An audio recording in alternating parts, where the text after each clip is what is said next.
Economics, St. Xavier's College, Mumbai, on careers in economics. To inaugurate this session, I would like to call upon our principal, Dr. Rajendra Shinde, to say a few words to the audience. Dr. Rajendra Shinde, over to you. So good evening, everyone. Good evening, Mr. Ashish Shinde. Ashish is our alumni. He taught at St. Xavier's. They will introduce him officially. But it's a great pleasure, Ashish, to listen to you. And good topic to discuss, career in economics, especially at the time of new norms and COVID-19 situation. I'm sure everyone will benefit from your guidance. So all the best and enjoy all the participants enjoy the talk. Thank you. Thank you, ma'am. Thank you, Dr. Shinde. Now let's welcome our very own Mr. Ashish Shinde, who is a designated officer of Indian Economic Services and presently serving as an assistant commissioner in the Ministry of Rural Development, Government of India. He has previously worked with the Securities and Exchange Board of India on deputation and the Forward Markets Commission. Before foraying into the world of civil services, he was assistant professor in the economics department of St. Xavier's College, Mumbai, for more than 3 years and in Ruya College for 1 year. Today we will be having an interactive session with him where he will share his experiences in the field of academics and his journey from being assistant professor to entering into Government of India. He has recently finished his second master's degree in public policy from the University of Chicago and has joined back duties at the Government of India in June.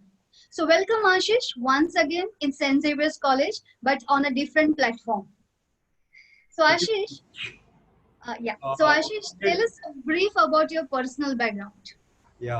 Respected principal sir, respected head of the department for economics, head of the department economics, Dr. Aditi Sawant, and all my dear friends who have gathered here. I first of all would like to thank the Department of Economics, Aditi, Abby, and Ria for putting up, and all of course the other faculty members for putting up this webinar. And I would like to thank all the participants who took out time from their schedules to be able to witness or to give me a patient hearing. Thank you. Thank you, Ashish. We would like to know a brief about your personal background. Okay, personal background. So I did my graduation, junior college and graduation from Ruya. And then I did my master's in economics from the University of Mumbai. Well, mine was the first autonomous batch at the University of Mumbai. And following which I joined in Ruya for 1 year, and then I was at St. Xavier's for more than 3 years before I joined the Indian Economic Services. One thing I would like to add here is that I was a part of the first autonomous batch of the University of Mumbai, which was a major advantage I feel in my career, because a lot of subjects which were optional were made compulsory for us.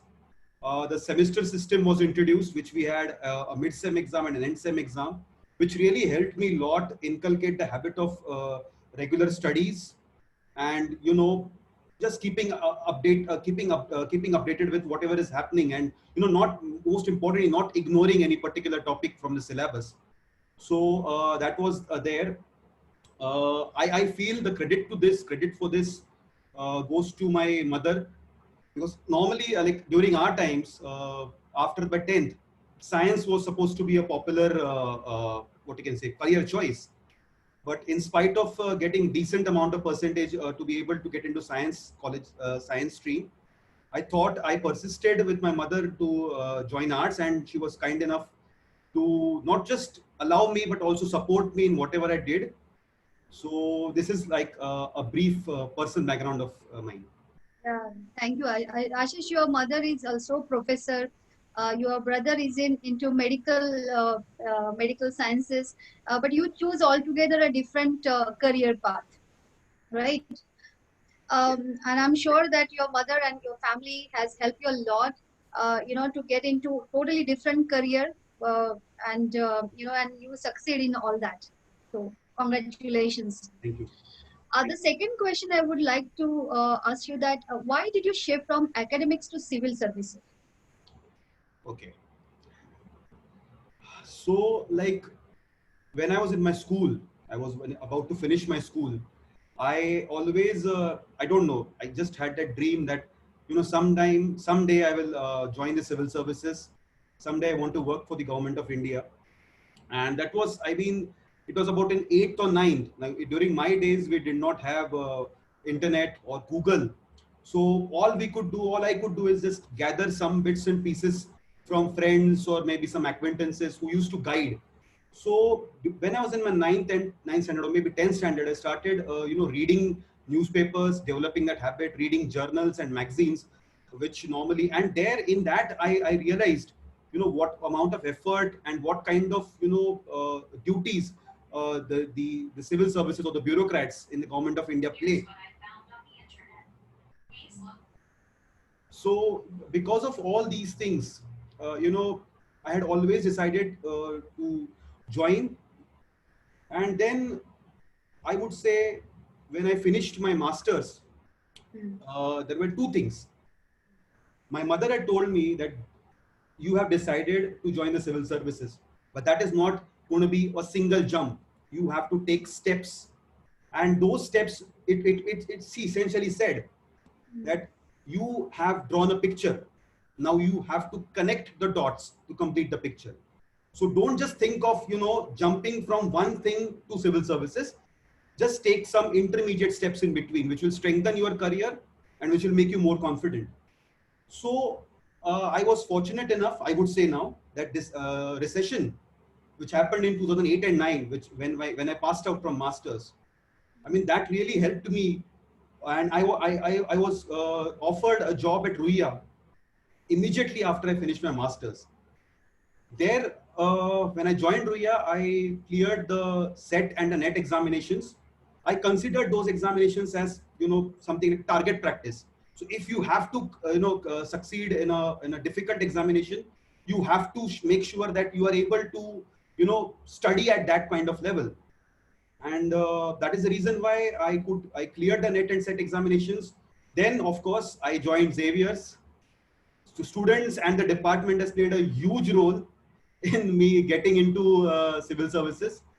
I mean, the students at Ruia also and Xavier's both were very curious, were hungry for knowledge, and actually because of them, I read so much of stuff which was not necessarily covered in the syllabus.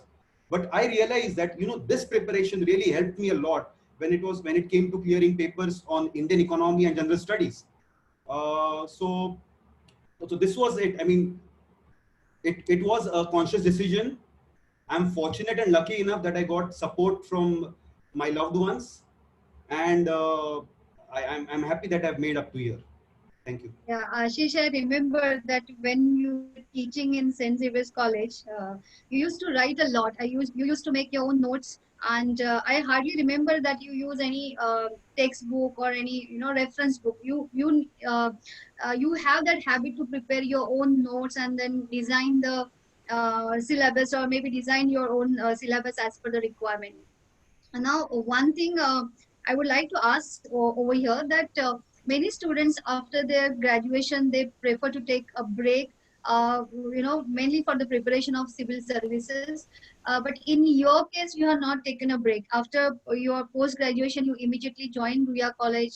From Ruia College, you joined St. Xavier's College.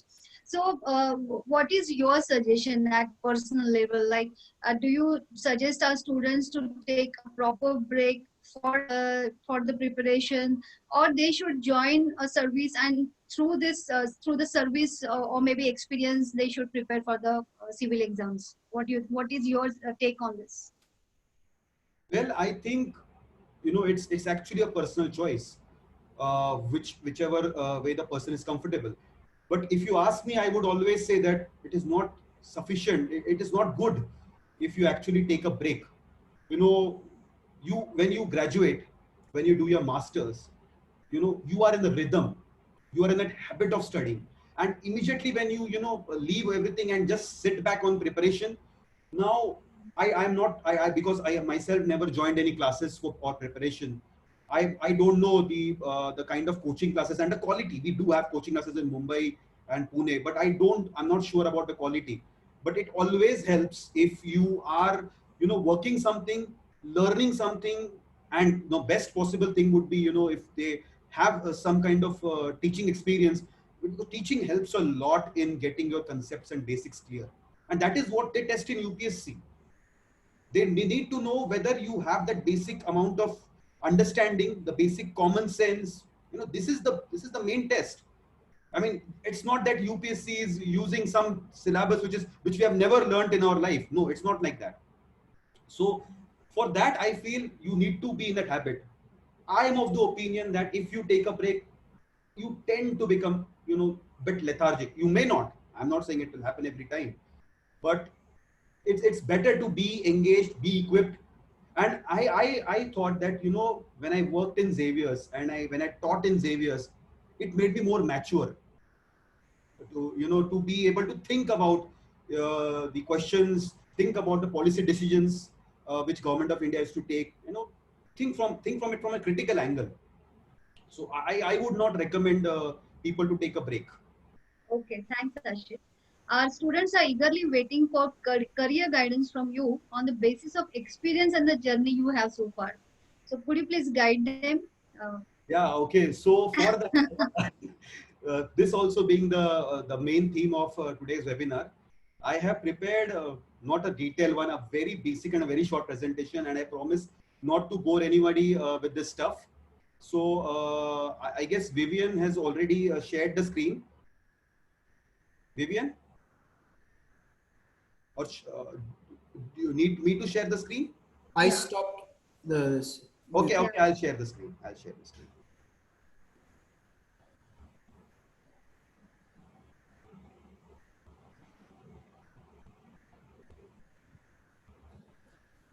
Are you, Aditi, are you able to see? No, I'm not able to see. I can see only you, but not the screen. You can see there is an option at the bottom. Yeah, You can yeah, see the menu bar. Yeah. Just a second.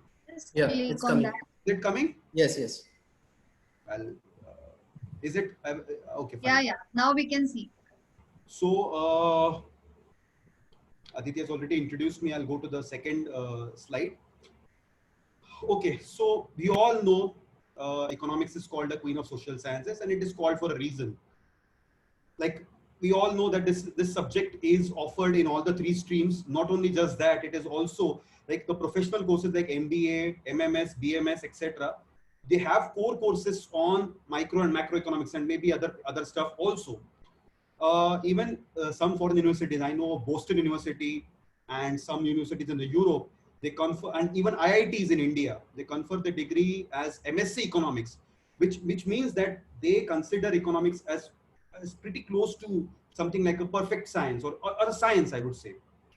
Apart from that, economics also is pretty important for related degrees in other fields of econometrics, environmental economics. Now, I know of London School of Economics, which gives this course in environmental economics and climate change, agriculture economics, and of course, business economics. Swiftly moving to the next. So this is supposed to be the most important part. Now, career options in economics. I would give a thumbs up and say economists are omnipresent. They're present almost everywhere. Now, I've listed a few options in front of you. The first one, of course, because I started with this, and I feel this is the base of everything, that is academics. Now, remember I told you in the previous slide that economics as a subject is offered in arts, science, and commerce, and also it is a core subject in the professional courses. So at any given point in time, the demand for professors in economics is going to be more than for any other discipline. Of course, we have Government of India and state governments. I know quite a few Xavierites who I think after finishing their graduation in economics from St. Xavier's, and maybe after some other experiences, they had joined the state government of Maharashtra. I think they were part of CM fellows. And of course, I feel that their background in economics would have been of much help in they getting selected for that position. Niti Aayog and Competition Commission of India, multilateral institutions, regulatory bodies, stock exchanges and commodities exchanges, they do need, in fact, I know the commodity exchanges do have a position of economist, and they need a person who has masters in economics and some experience. Banks, insurance and derivatives, consulting bodies, the big four organizations, PwC, KPMG, Deloitte and EY. So all of these, not only do they say that a master's degree is sufficient, but there are some specific jobs which say that you need a master's in eco or you need economics background. So only you can apply for that job. I will pick up three from this about which I know a fair bit. So Government of India, of course, there is this IES, which I am a part of. It is a specialist service for the Government of India.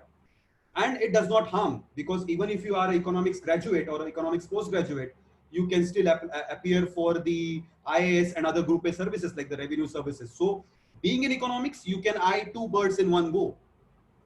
Apart from that, World Bank and IMF, all these organizations, even Asian Development Bank and African Development Bank, they have positions of economist, senior economist and chief economist. Now, of course, these are senior positions and which require a PhD degree in economics. Then even in the regulatory bodies, I know of RBI, who has a separate exam for people who have done masters in economics. And that is in the Department of Economics and Policy Research. Apart from that, again, it does not harm if you have an economics postgraduate. You can also appear for the grade B manager exam. DR stands for direct recruitment. Now, okay, this is something which I thought I'll come up with. This is the new trend. Now, during my time, when I graduated and when I did my master's, it's almost a decade back, these combinations, economics, statistics, economics, mathematics, economics, commerce, and maybe others also, were more prevalent, were more in fashion.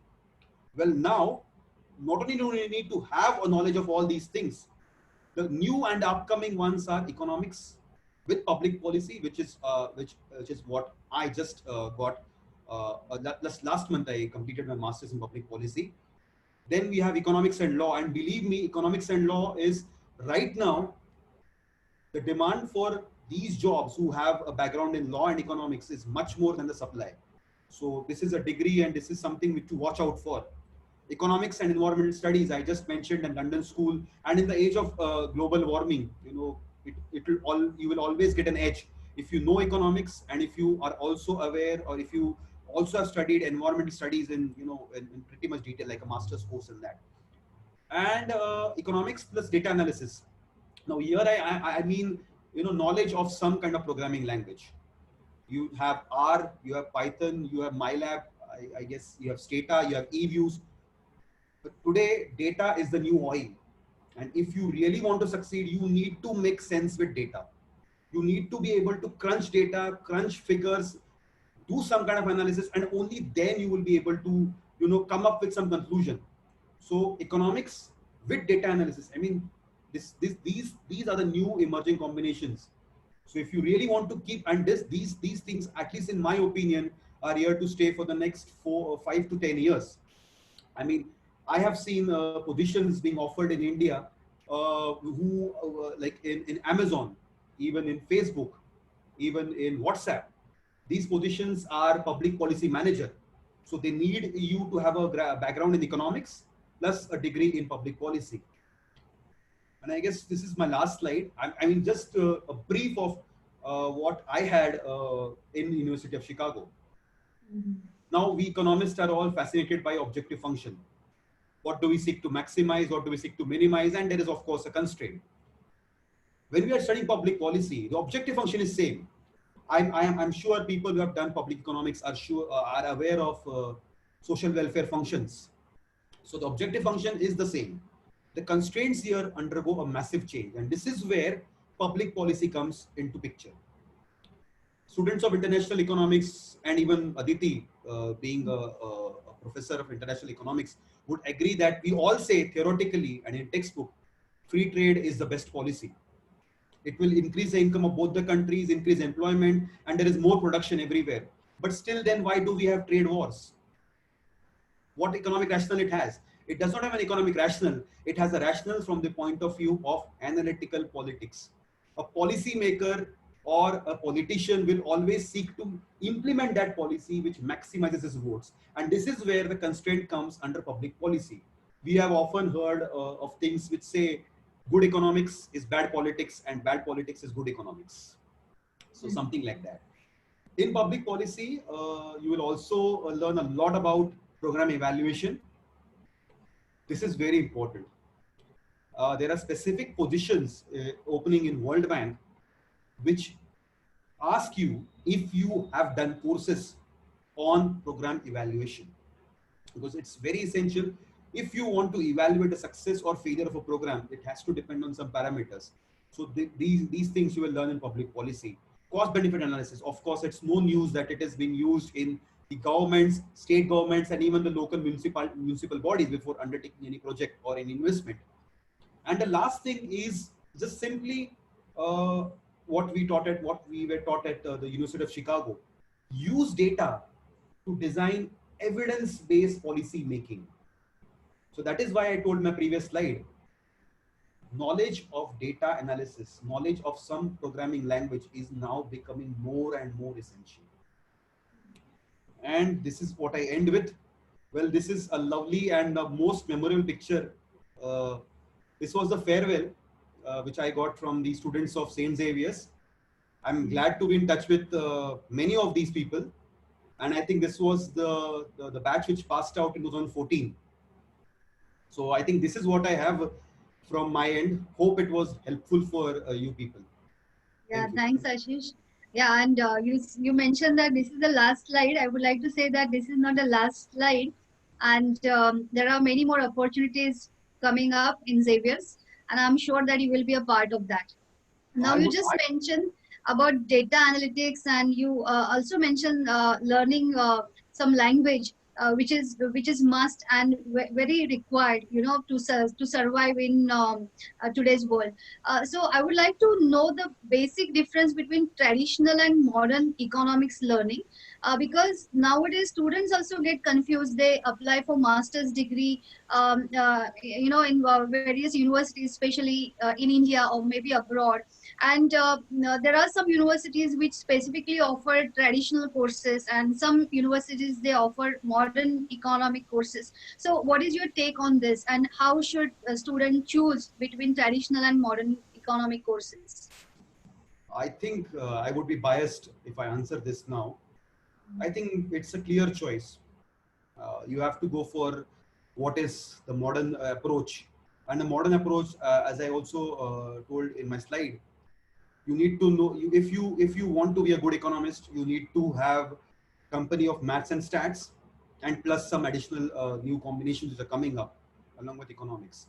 So yeah, there was a time where we could have survived, but I guess it is now more and more difficult to survive or to be a good economist without having sufficient knowledge and base of mathematics and statistics, and also having maybe I'm using this platform to stress the importance of maths and stats in economics, and also a programming language, because these things are going to be here. This trend is going to be here for the next 8 to 10 years.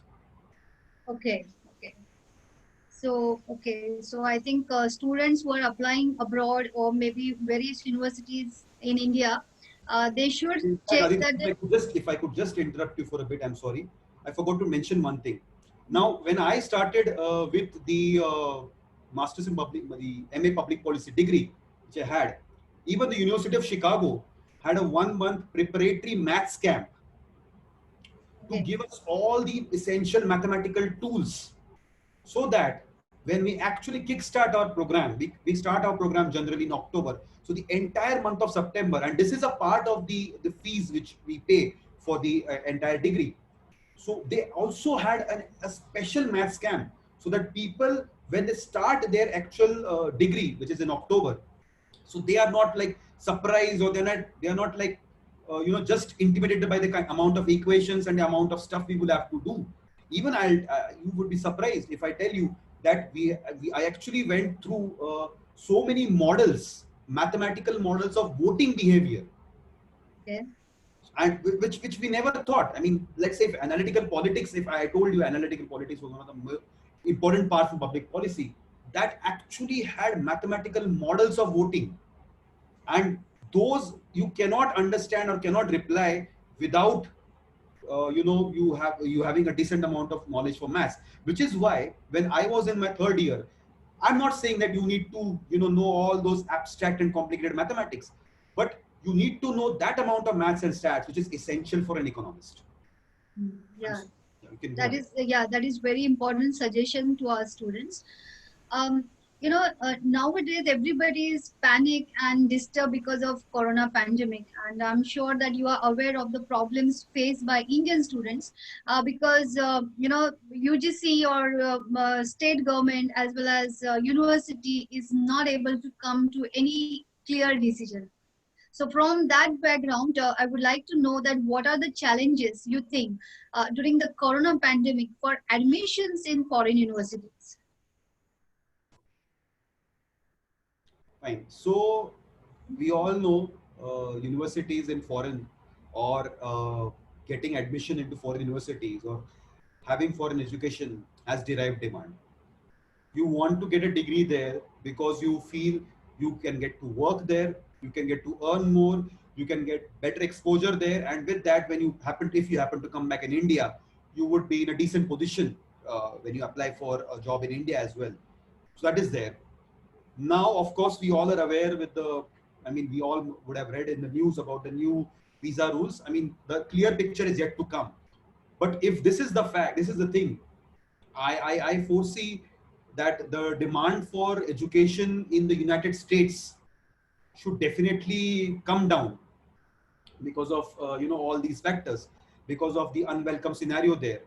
And what might happen is that the competition there would decrease, and the competition for alternative locations like Europe, Australia, even Singapore is doing pretty well. Even, I mean, for them the competition and the demand is going to increase.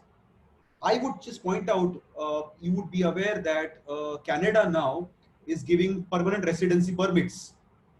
I mean, I may be completely out of place, but it is about 1,50,000 per year. That's a huge number.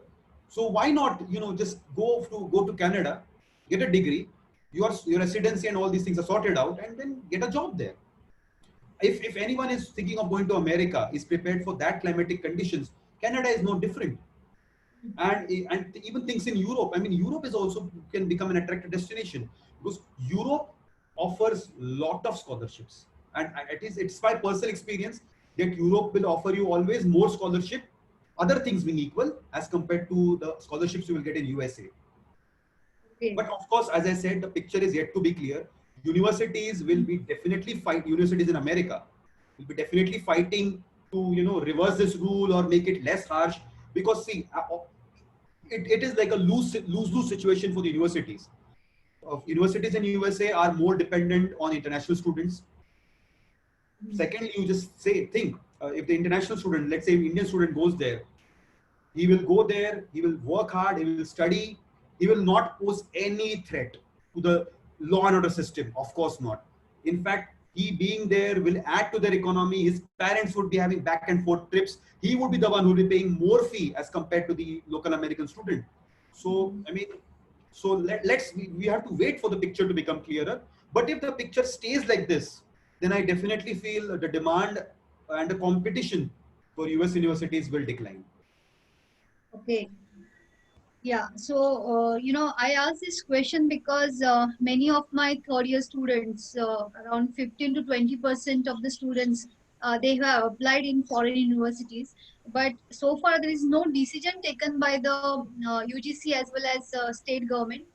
Students are little panicked. They don't understand, how to go ahead, how decisions can be taken, and so on. So there are multiple problems our students are facing right now. But as you said that the picture is not yet clear, we have to wait that what will be the stand taken by the US government regarding foreign university students. But then I would like to know that what is the situation in India, like especially in job market. Well, if you ask the situation, what is happening in India, of course, even India is suffering. Now we are almost I think we are the third most affected country now, and our job scenario in India is also not that bright, not that positive. With in fact with migrants, I'm talking about the people who returned from Dubai and the Middle East. Even they are coming in. If at all the H-1B policy for the people who are employed, the Indians who are employed there in US, even if that becomes even if that stays ground, even those people will come. So India in the near future is going to have an influx huge supply of labor, but not that much of demand, because of course we are yet to open fully. I mean, it will take time. You cannot open immediately. Steps are being taken. So that in that sense, at least now I would recommend it's wait and watch.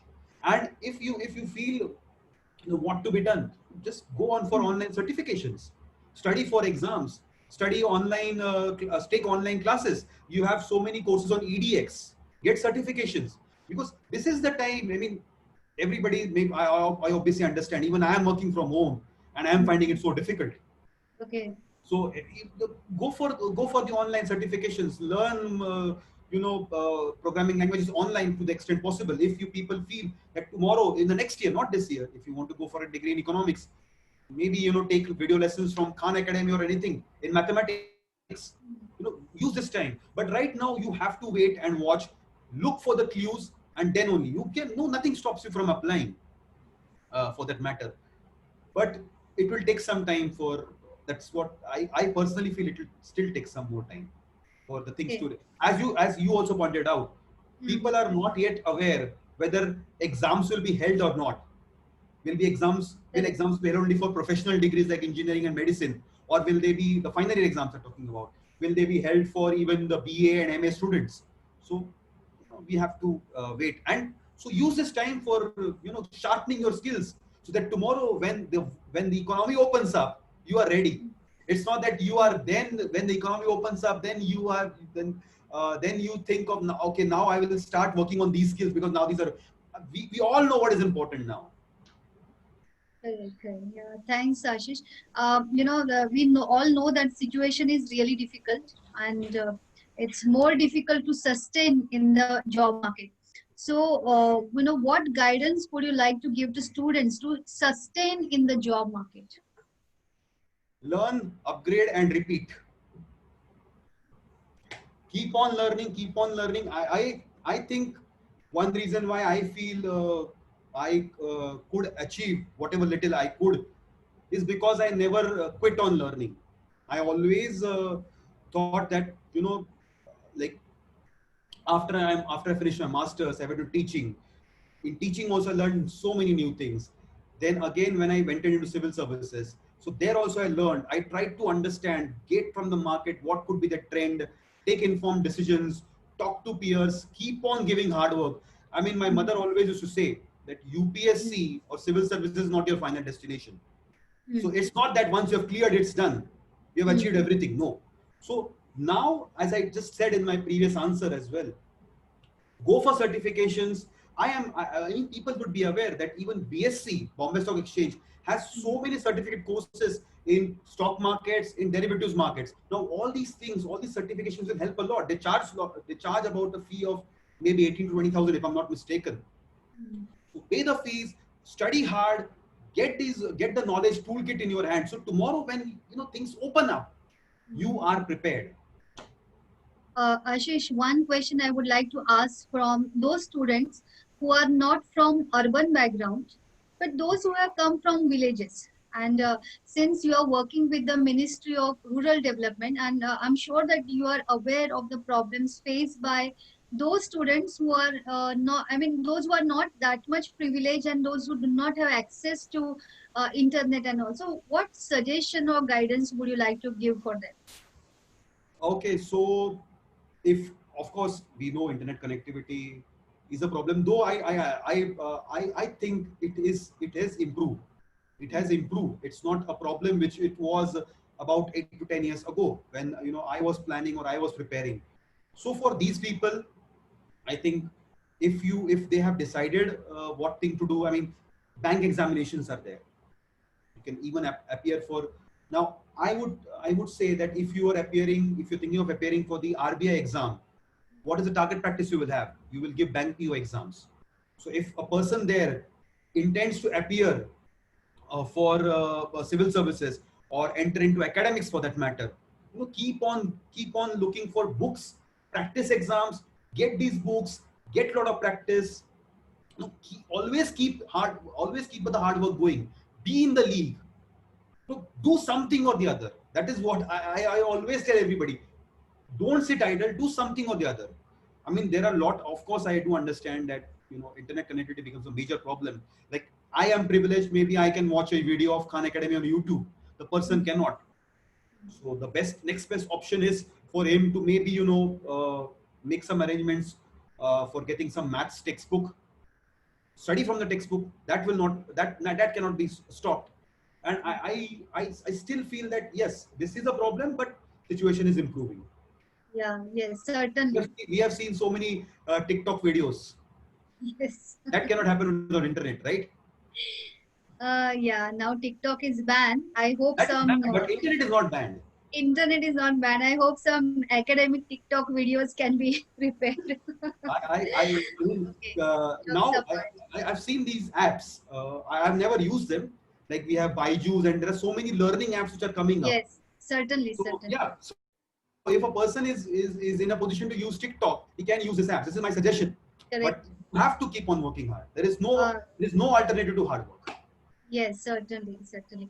Now I would like to request my student AB. AB, can you listen? AB, are you there? Yes, ma'am. Yes, ma'am. I'm there. Yeah, so AB has collected some questions on behalf of the students. AB? Yeah. Yes, ma'am.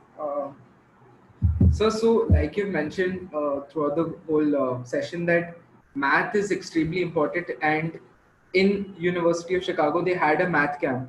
So as students are applying right now, what we've also seen is that universities like Harvard, Chicago, they all have a math camp, but India as such lacks in it. Like, we don't have a preparatory math camp before any sort of undergraduation or post-graduation. So is it possible that in the future, because it is a necessity, so what steps can be taken to ensure that this happens? Because more than a university level, this also has to come from the government itself. Directors of this need to come from the government. I think universities and even colleges have already taken steps in this regard. St. Xavier's was the first college, if I'm not mistaken, to become autonomous. And this autonomy meant autonomy in terms of designing the syllabus.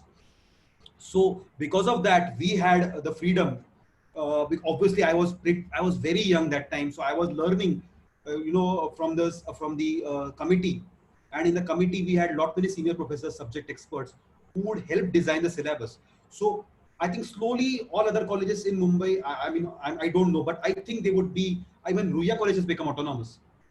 So they would be getting autonomy, and with the autonomy, you get the freedom to design your syllabus. And now, since the colleges are obviously, they are very clever enough to spot the changing trend, the direction which is going towards, more using more of maths and stats in economics. So if the trend is going there, of course the syllabus will change. I mentioned at the start that my batch in University of Mumbai, when I did my masters, was the first autonomous batch. I'll tell you the major change there. When I joined, we had mathematics and econometrics as compulsory papers in semester 1 and 2. If I'm not mistaken, the batch before me, which was the annual pattern batch, the old system batch, had econometrics as an optional paper in their second year. So this was a major change. So with autonomy which is being given, and slowly these things are going to catch up. People are going to go with this coming trend. Syllabus will be upgraded. Things will become more mathematical. And I again stress, I'm not talking about maths meaning pure maths. No, the maths which is essential for an economist. I'm not talking about pure maths. So these things are going to come. Now, if I'm not mistaken, at the IGIDR, when you appear for the entrance exam, I believe they require people to have done some kind of maths in 12th. Maybe I may be mistaken, but I have heard about this thing. Even at the Delhi School of Economics. So of course, when you start shaping your direction, when you know that, okay, after my graduation, I'm going to aim for this. So you already know these are the requirements. In fact, I know of some coaching classes in Delhi, which prepare students to write the entrance exam for Delhi School of Economics, which is maths based. It's more, which has economics also, but which has mathematics also. Like they have calculus, they have matrices, they have linear programming in the entrance exam coming. So I'm not sure, but obviously there might be classes in Mumbai also, which would be training you for the entrances at DSC or IGIDR. So if you are targeting them, targeting foreign universities which are using more and more of maths and which do not have a maths camp, so you need to take advantage of all these things. And the one point about maths is, even I had done maths in masters. I told you it was compulsory. And here also, I had a maths camp. Now, of course, this was a huge gap of more than 8-9 years. Maths is something which you can learn by doing practice and practice. If you stop practicing maths, you'll forget these things. So I guess the gap has reduced. It's not the gap which we had during our time. I also sometimes, in a funny way, call ourselves the fortunate guinea pigs for the University of Mumbai, because we were the first one who were exposed to this model of autonomous teaching. And I guess that is one reason why our batch could do really well, because we took that step on, and that step on was a big change, a big positive change in the direction of the ongoing trend. So I guess with autonomy and with increasing awareness about all these things, the mathematics and statistics will not remain a major problem. So one more question which came from before. So as you had mentioned that taking a gap year immediately, like if you're preparing for your civils, is not a wise thing. It's better to remain in flow. Now, often what happens is after students go abroad and they're looking at completing their PhD, but immediately after their masters, they work for some time. So in your opinion and experience, is it better to immediately finish your PhD after masters, or after your masters work for some time and then go for a PhD? It depends on where you got the offer from. It depends. If you got a really good offer from a really good institute, it's no question. You have to simply immediately go from your masters to your PhD. If you have something other, if you have some other preferences, and see, PhD is serious business. You cannot just think casually, okay, I don't have anything much to do, let's do a PhD. No, you cannot approach PhD with this kind of format. If you want to do a PhD, you have to be pretty serious about it, and that seriousness can only come in a flow. So if you have got a good opportunity, if you have got a good admission call from a good institution, you have to simply go for it. There is no question of waiting.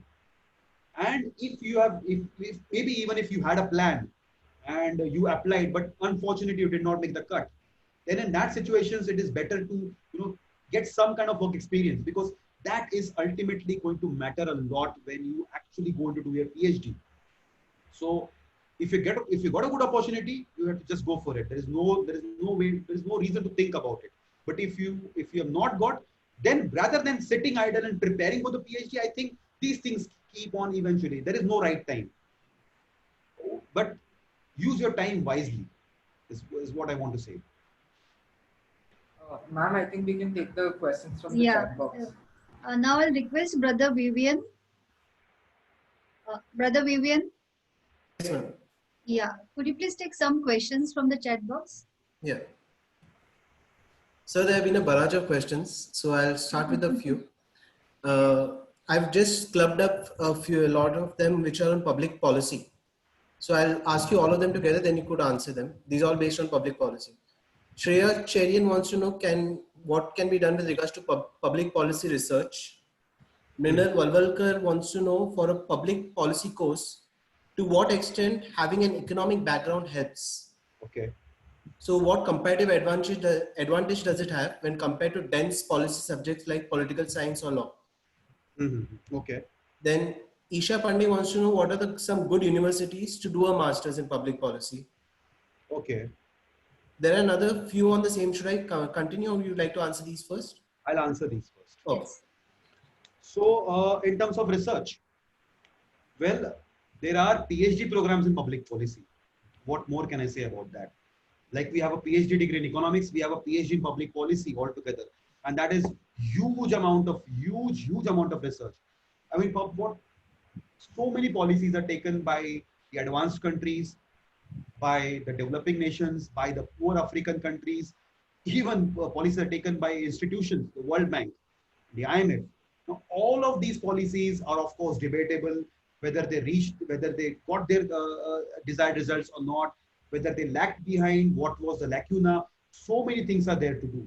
So, public policy is a subject of tremendous research, like economics is. And it's very difficult, if you ask me, to separate economics and public policy in this scenario. I would say I cannot, because it is like a fish which is swimming underwater. I cannot tell you whether it is drinking water or not. It is underwater. So this is, I mean, so that is the reason. University of Chicago has a PhD degree in public policy. So I think that answers my question about what research. It's a lot of research potential is there. Economics background, of course, economics background helps a lot when it comes to getting a degree in public policy. It really helps a lot. There is no doubt about that. But I wouldn't say that a person who has a graduation or a master's in political science would be a disadvantage. No, but he might feel kind of left out if he has not practiced his maths enough. Because I remember I think in this session itself I told that even in analytical politics, which is a compulsory paper, mind you, if you go for a degree in public policy, that should be a compulsory paper. So if you go for that, even there are models of voting behavior which use a lot of mathematics. So I'm slightly afraid if he has not practiced that much of maths, might be, he might be at a slight disadvantage. But having an economics degree, being an economist, and having that kind of background, I'll always say it helps. And what are the good universities? Well, of course, I have liked the University of Chicago. So if anyone asks me, I would recommend that. But apart from that, there is the Goldman School of Public Policy, which is in California. That's a very good university. There is the Harvard Kennedy School at University of Harvard. That's also a very good thing. And I think Princeton is also pretty good. I don't know much about the universities in Europe regarding, but in US, even if you go by the rankings and even if you go by the amount of research the faculty members do and the kind of variety they have in their subjects, in the optional papers which they offer, I mean, these three are amongst the top. And even in the rankings, in the world rankings also, I think these three in public policy are the top three institutes which I just named. Okay.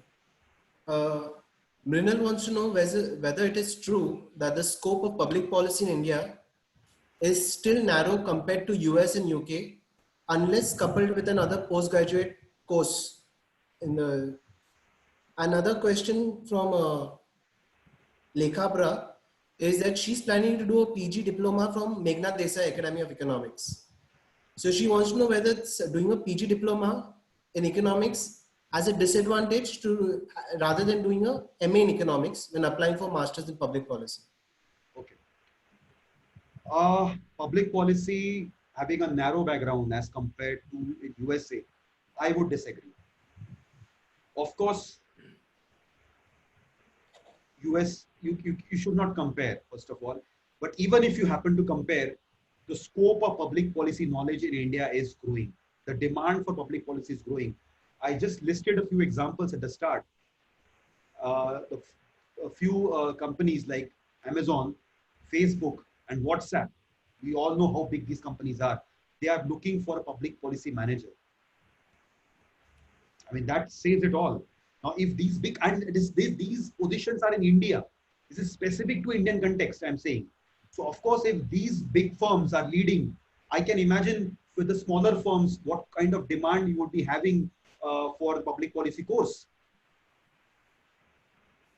So, I mean, I don't think, I would tend to disagree with the fact that the demand or the scope is narrow in India. In fact, if you can convert this into an opportunity, India has lot many policies and lot many programs.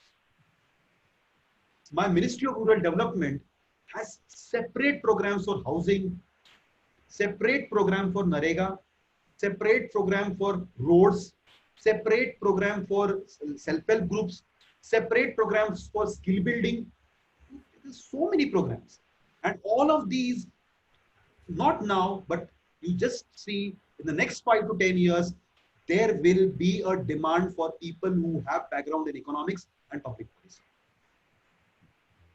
And to answer the second question, I would not be in a best position because I don't really know what the structure of a PG diploma program at Meghnad Desai would. Of course, Meghnad Desai has a lot, is a very big name. I do understand, but I don't know the structure. But I would say is that in India, if the person happens to be, wants to do a PhD later on, that let me tell you, in most good universities in India would require the master's degree to be 2 years.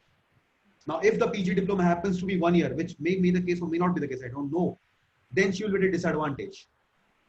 And there are some exams or some positions which specifically would say that we need a master's degree. So then what happens is that you lose the cut. So I would, but of course, if the PG diploma program, if she's focused onto something, and if the person has set that eyes that, okay, I want this, and for this, a PG diploma from Meghnad Desai can lead me there, of course, go for it.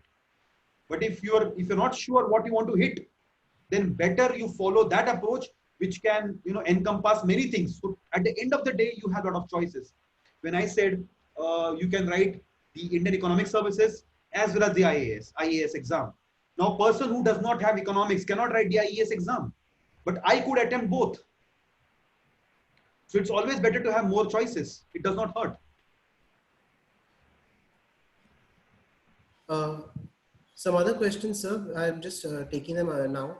Some of them want to know which would be good places to apply for MA and later on for PhD. And suppose if they want to get into good universities abroad, what would be the preparation they would need to do?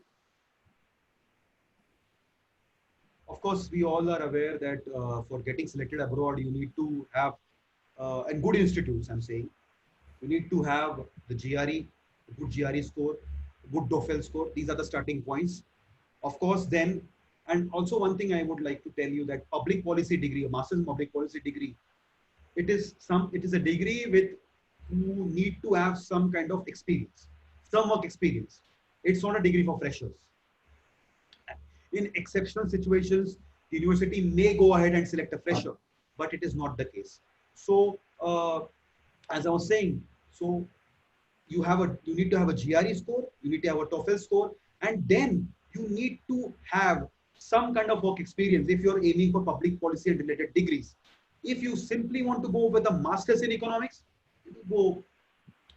Then some good things you should have studied in the bachelor's.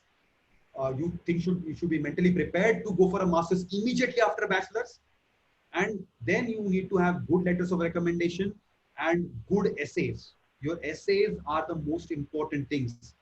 I'll tell this to you. I mean, even I had a lot of questions when I was applying abroad at the University of Chicago. That does the GRE, and because we Indians, we are obsessed with cutoffs. I have answered many questions when I was teaching at Xavier's. People ask me, what is the cutoff in Xavier's? So there is no cutoff of GRE and TOEFL in foreign universities. That is okay, one selection procedure. But the most important thing, they need to know you as a person. That is reflected with the letters of recommendation and your essays. So, and essay is something you can write only when you have a story about yourself to tell. So I remember when I had written my essays, I could tell them a story as to why I chose academics, why I moved from academics to government, what have I done so far in the government. And I was fortunate enough that they liked that story. They thought that, okay, this person would do good for himself after he finishes with his degree in public policy. And that is, the cumulative result of all this is what resulted in a selection, in an admission, and then of course going there and completing my MA Public Policy and then returning back and joining the duties of the Government of India. So if you're aiming for public policy or even environmental economics, these are the, as I told you, the upcoming degrees. It's better to have some kind of work experience, and then you have not many things about yourself to tell in the essay questions, and even your recommenders have something more to write about. So some questions very specific to IES and UPSC. They want to know what type of a post-graduation or graduation will help towards these posts. Secondly, could you give them some tips and tricks how to study for these exams? Now I will have to travel back in time to 7, 8 years, 9 years basically when I started full-fledged preparation. Okay, so if you're writing the IAS, as I said in the beginning in the slides, this is a generalist exam. So you just need to be a graduate. If you're writing the Indian Economic Services, you need to be a master's in economics to be able to write the exam. So, if you are asking me when to start preparing, I mean, as soon as possible. And you can start basically with stuff like reading newspapers, reading magazines, and checking the syllabus, practicing last year's question papers. All these things are going to help a lot. But if you ask me, if you want to go for writing the UPSC and the IAS and other services like the IRS and all, even if they say that after your bachelor's you can appear for the exams, still I would suggest, take 2 years more, write the masters, and then go for your, writing the civil services. Why? Because though they say it is, graduation is essential, but the actual syllabus which you would be covering in the preparation would be of master's level. And it is not just for IES, it is for all the civil service examinations. So it is better that you immediately after graduation, you do your masters.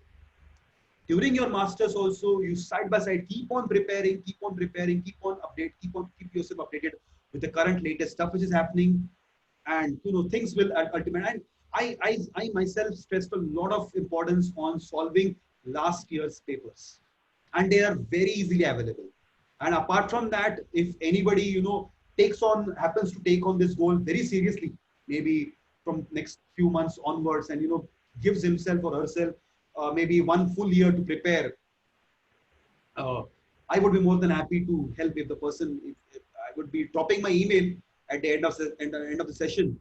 So if people want to know specific books and all, like I have a whole lot of books I had referred for preparing for general studies and economics. So I can share with the person the list of books you would be needing as essential material. Another question related to this, sir, is could a person with a specific post-graduation degree like environmental economics work in the IES? Unfortunately, no. Okay. I will tell you, IES allows people who are masters in economics, masters in econometrics, masters in agriculture economics, and masters in business economics. Only these 4 categories.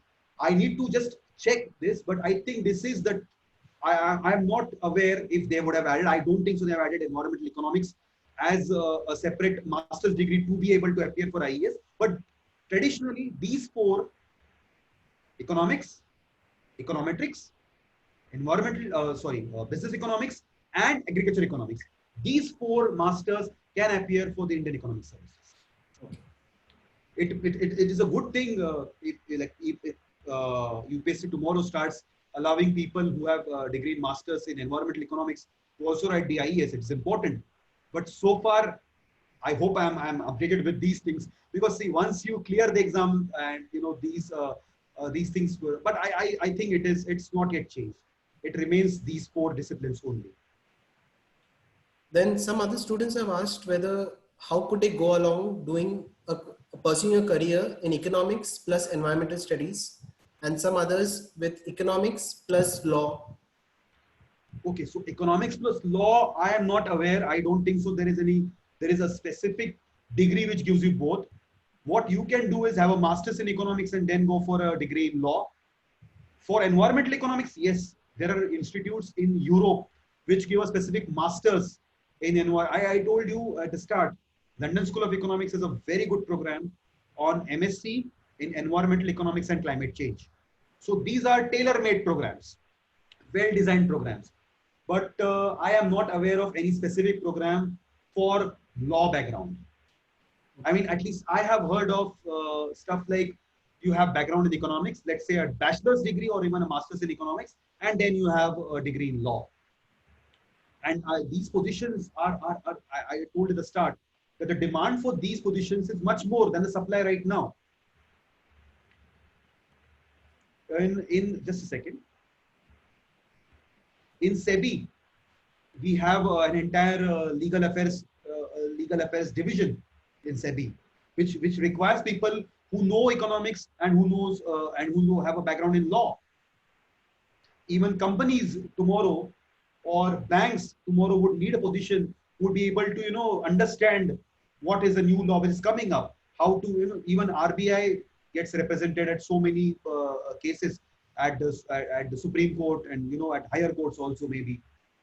So they need people in law and they need economics who know how RBI is running. So these things are essential. There have been questions on asking what are the opportunities for students, economic students in data science, and what would be the additional requirements that they would have to fulfill in order to become data scientists? For data scientists, I think you need to know a programming language. And I think there are courses on data science. And one good thing is that many of these courses are online courses, which will give you an online. I think EDX has so many courses on data science. Just Google EDX, go to data sciences. There are so many courses. You can start with R also, because R is a free tool. R you can download on the laptop anywhere. It is free of cost. Though it may be difficult to learn, but it's free of cost. That helps a lot. So go for courses on data sciences, online courses. Go for specific colleges. Would be, I think, many universities are now starting to come up with courses on data sciences. But it always helps if you have a bachelor's degree in economics or maybe in other fields, and then you actually go for, even now, I will tell you, even in political science, data is becoming very, very important in terms of designing strategies. Where would this particular party get the maximum votes from? How is this has been designed? There is data used a lot in political sciences also. So data analysis, by doing some online certifications or doing a full-time program with a college, definitely thumbs up. You should do it. Okay. Another question is asking what sort of preparation needs to go in to get into World Bank and other international organizations. Preparation is, first of all, need to be updated with the current vacancies which come in the World Bank. I told you specifically for economics, there are positions like economist, senior economist, chief economist at World Bank, IMF. There are positions like private sector specialist. There are positions like program evaluation. So all these things are coming up. And preparation, World Bank has a very unique system of recruitment. World Bank gives advertisements on its homepage. You just have to keep on looking at there. Whenever you open a job, all the things will be given there. What is the role of that job, and what are the kind of qualifications you need. But if you're targeting the World Bank, right now at the start, you can target positions like consultant or EC1, EC2. I think that is what they are called. Target these. After you have got a good amount of work experience, you can start applying for positions like grade D, grade E, grade F. These are huge response. And don't be intimidated by the fact that whenever World Bank comes with these advertisements, they are for some contract, 2 years, 3 years, 4 years. That does not mean after 3 years you're going to get kicked off. No.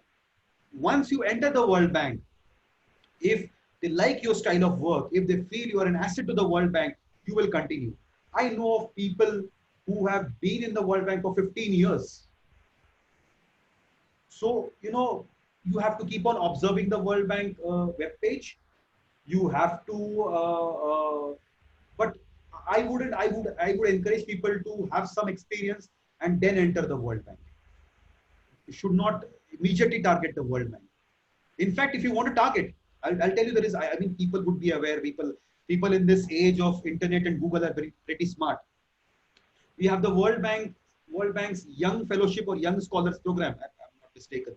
I think that is, if you, I think it's giving scholarship or, if you enroll in that program, if you get selected for the program, nothing like it. So if you want to target the World Bank, target this program now. World Bank Young Fellowship or something like that. It's a program. I think, and it is for people in the ages under 30. So target these things now, and better get some experience, and then move to the apply to the World Bank. Then it will become much more fruitful. Next, we have a commerce student asking how can he or she pursue a career in economics and in civil service? If the person has a degree, has a BCom degree, nothing stops her from writing the MA Economics entrance exams. I don't think so. So with that, you can simply go, if you want to get into economics, do a master's in economics, and side by side, keep on reading stuff, preparing stuff, getting updated, reading, preparing. See, what I used to do, because we had general studies, and general studies is a headache. So general studies for UPSC, IES and IAS both. The interesting part about general studies is that 50% of the syllabus is static and 50% is changing because it changes as per the current affairs. So that 50% is static, you can prepare any time, right? The syllabus on history, on geography, on some of the biological sciences, that is static, that is not going to change. On basic economics, that's not going to change. I mean, 10 years from now, I will not define demand in a different way. I will still define demand, supply, utility, profit maximization, my optimization problem. That is going to be solved in the same way. You can have new techniques, but the way I formulate that problem, that's going to be same. So if you're preparing, so prepare for this stuff. Prepare because, of course, if I'm writing the exam in 2023, let's say, for example, I can safely say the current affairs of 2020, of course, with the corona pandemic, they are important.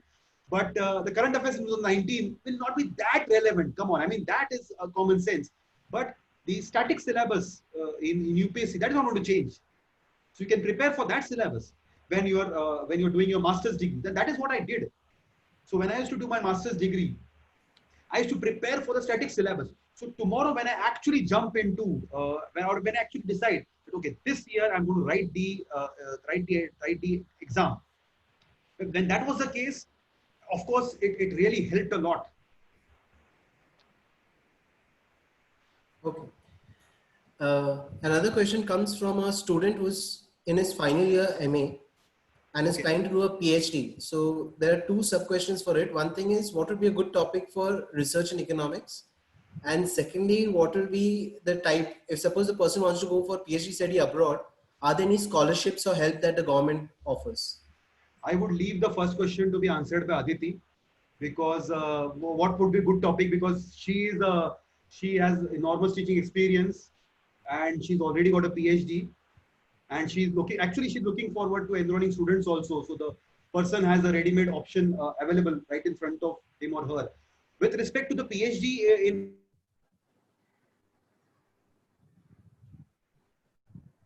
foreign countries, I would have PhD in foreign countries. So your voice is breaking.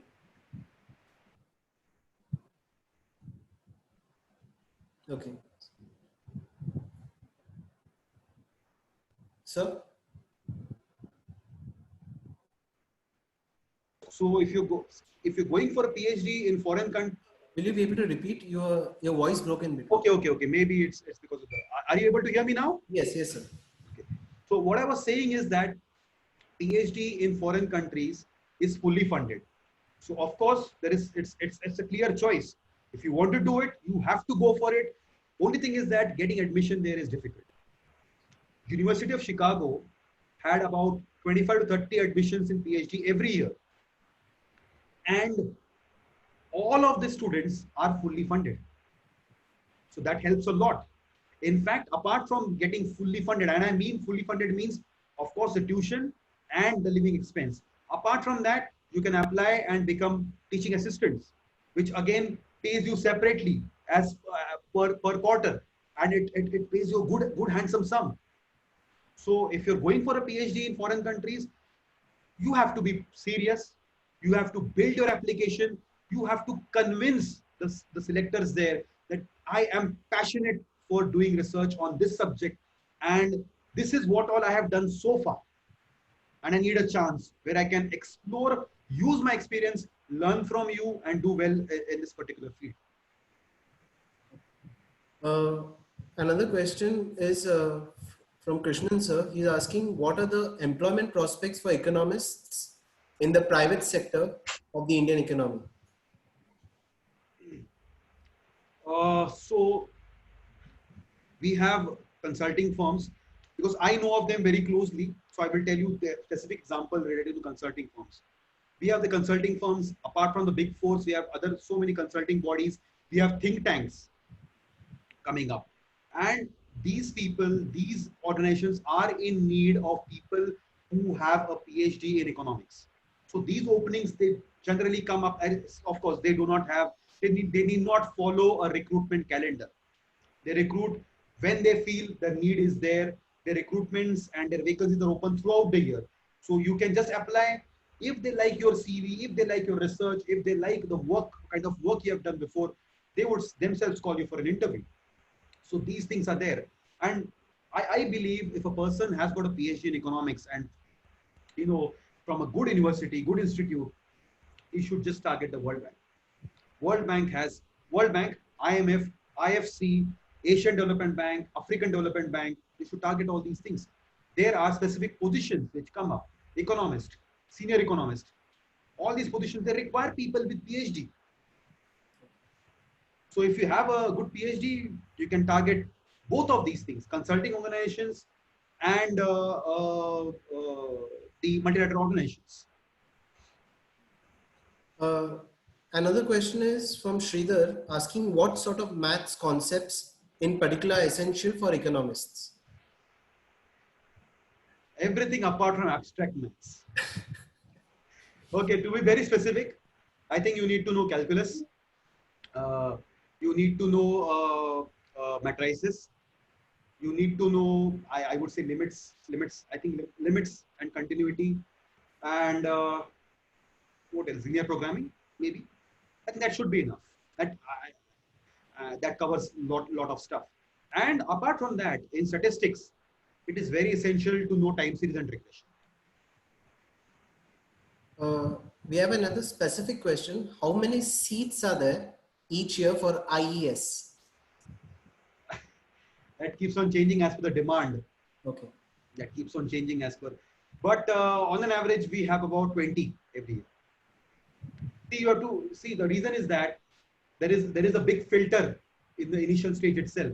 You have to be a master's in, I said, economics and the other 4 related disciplines. Only then you can write the exam. So this is a very specific, specialist kind of service we are in. And so about 20, on an average 20, there are every year.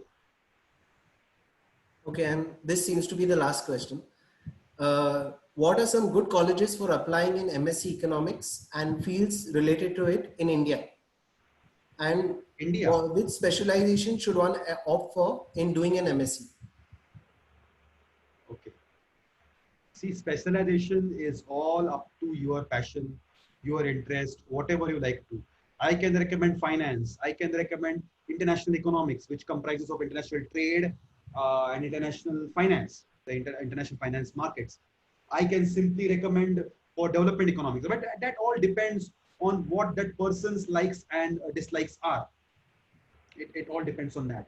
And if you say MSc, I think the person should aim for IIT. If you want a MSc in economics, you should definitely aim for IIT. Okay. We have another asking whether an economics graduate can get a job in the bank. Nothing stops you from writing the exams for banks. If you are already a graduate, and I think I am not sure because maybe bank PO exams, they require a person to be a graduate. So a graduate person in economics or any other discipline can write these exams.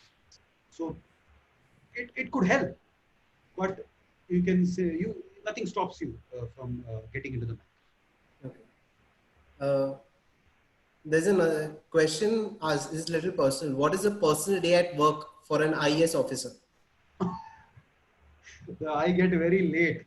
I get very late. I go early in the morning.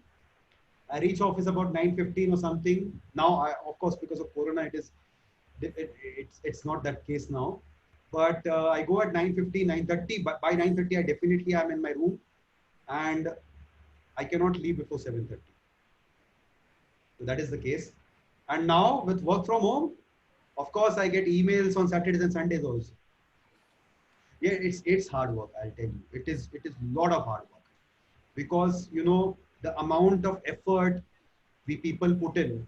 I mean, it's not a bias. It's a very honest observation. The amount of effort we people put in designing policies, and more importantly, the effort we put in implementing those. I know working with the Minister of Rural Development, I have been to so many field trips to actually go and see whether the what you can say, the implementation is happening properly or not. What are the leakages in the implementation? What are the specific grassroots problems in the implementation of the program there? I have been to those field trips, and we have planned those field trips on a Friday night, so that we could have the field visits on Saturday and Sunday and return to office on Monday. So we have done stuff like that. The satisfaction. See, you join the amount of preparation when you're writing the IAS or the IES, or in civil services for that matter. That amount of preparation itself shows the passion you have to be there. Why are you struggling so much? Because you ultimately want to see yourself sitting there and taking some good decisions, implementing some good policies. So the amount of preparation is there. So when you're preparing so much for anything, it will definitely translate into hard work and good results on the field. So we'll take 2 questions more. Then I would suggest if you can put your email ID on the group, because they will still have more questions. Should I put it in the chat? Yes, on the chat. We'll take another 2 last questions, and we won't go beyond that. One thing is, Alfie is asking, can I do B.Ed after my graduation in economics? Okay. And another question is, there's Aditi who's pursuing CA, and she also wants to appear for UPSC. So should she apply for UPSC immediately after completing CA, or should she pursue some other degree that would help in clearing UPSC? UPSC requires you to have a graduation degree. Okay. So that does not matter. If she has a graduation degree, if she thinks she's prepared well enough, she can immediately, whether she writes it before her CA or after her CA does not matter. Can you repeat the first question? Alfie is asking whether she can do a B.Ed course after graduation in economics. So nothing stops from doing a B.Ed course. A B.Ed course, I think, would be helpful in selection in a junior college, I guess. So of course, you can definitely. I have a student after her graduation, she did the B.Ed. Okay. She completed a B.Ed course, and then she started working in a junior college.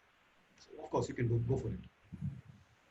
Thank you so much, sir, for patiently answering all the questions. If you can put your email ID, then they... Before signing off, again, since I am able to see Principal Sir now, so I once again take this opportunity to thank Principal Sir, to thank Aditi, to thank, of course, Vivian, the other faculty members, and thank AB and Ria for to be able to put up this program.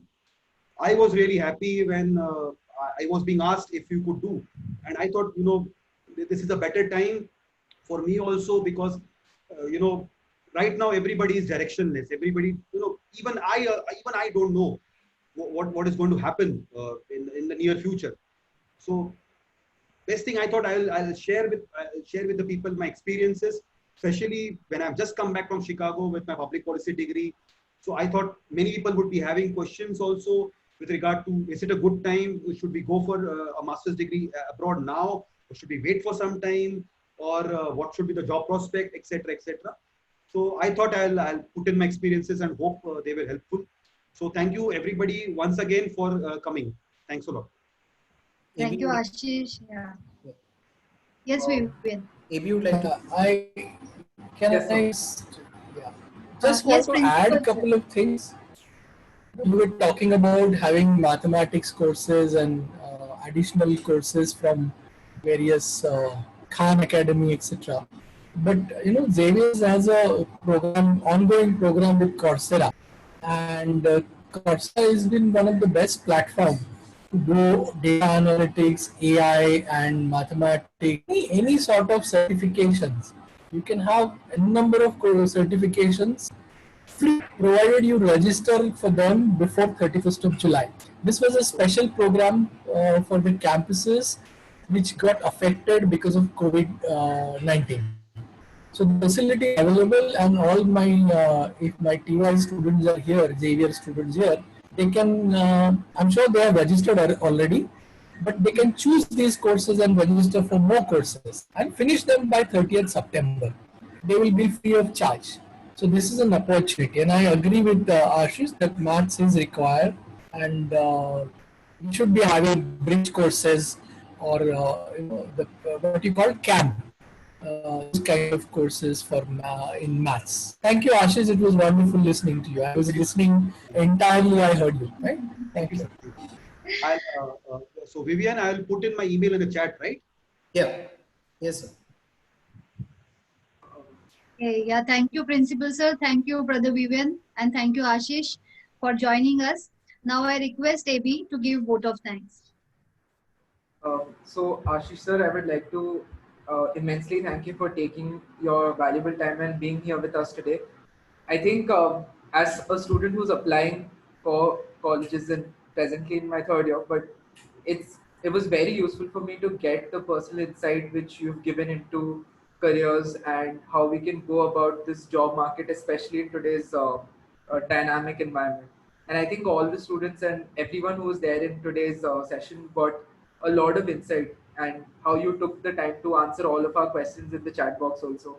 I'd like to thank Dr. Shinde, our principal, for being here today, our HOD, Dr. Aditi Sawant, and Brother Vivian, and everyone else in the economics department. And finally, all the attendees who've attended today, immense thank you to everyone. And I hope to see you, we all hope to see you soon when the pandemic ends. Thank you.